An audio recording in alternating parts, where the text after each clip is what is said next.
10 seconds. 5 seconds. Get ready. Start.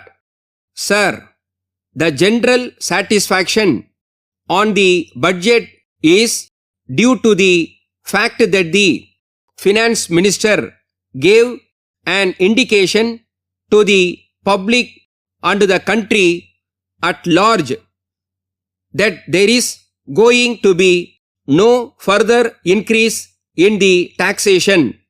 I am not surprised that there is no further taxation.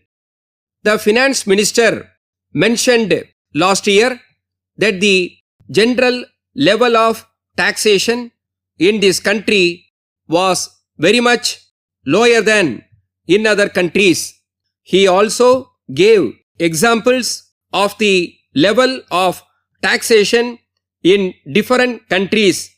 I know that the budget proposals have not made any provision for increase in taxes.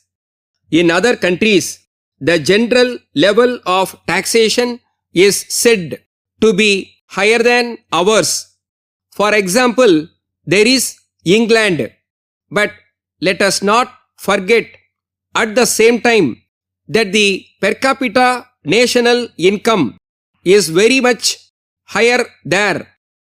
I am only trying to show that the general burden of taxation in India is not low.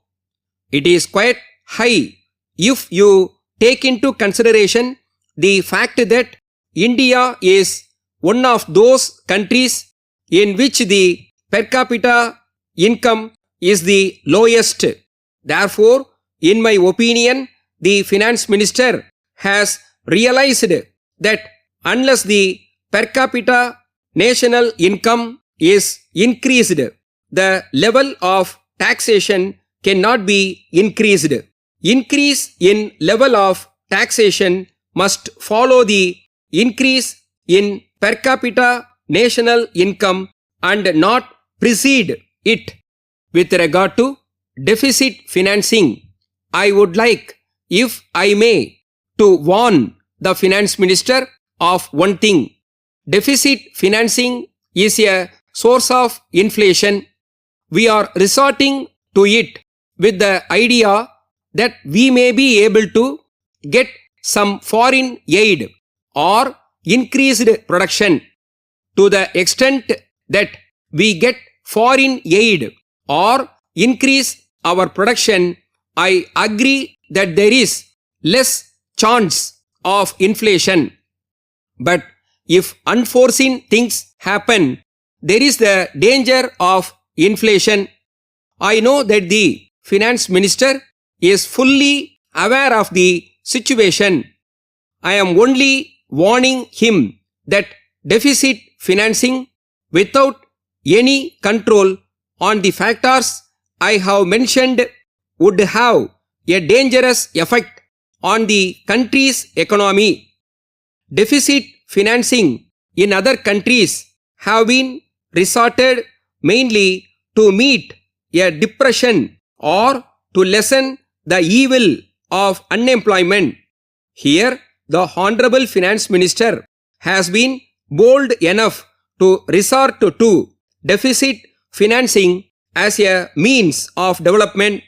If our development plans were to work strictly according to schedule, it is quite possible that everything would have been all right. But because our plans are based on so many wrong assumptions, I am quite sure that our plan will not work up to schedule.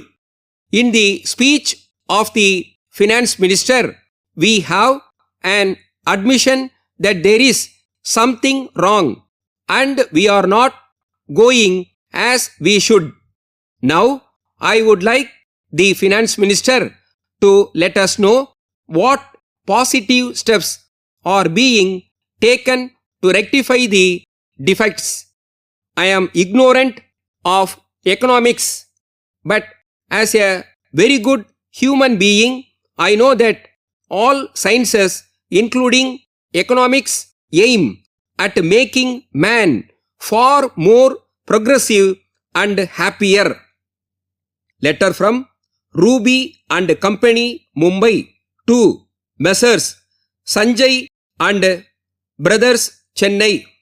Dear sirs, on receipt of your letter of the 6th instant, for which I thank you, I got in touch at once with the railway company as you suggested in order to find out whether they could offer any explanation of the delay in delivery of the packages referred to. The officials assured me that in view of the special nature of the contents, every precaution had been taken to make sure that the goods should reach you within the time limit which you had laid down. At the same time, I have been to the offices of the shipping company to see to what extent, if any, they are responsible. However, I feel sure that they will do their best to clear up the situation as soon as possible. Both shipping and the railway people realize that the case is one that calls for every special action. Until we get further information as to what has really happened, I do not propose to call in the aid of the insurance offices. Thanking you and assuring you of our very best services at all times, yours very truly,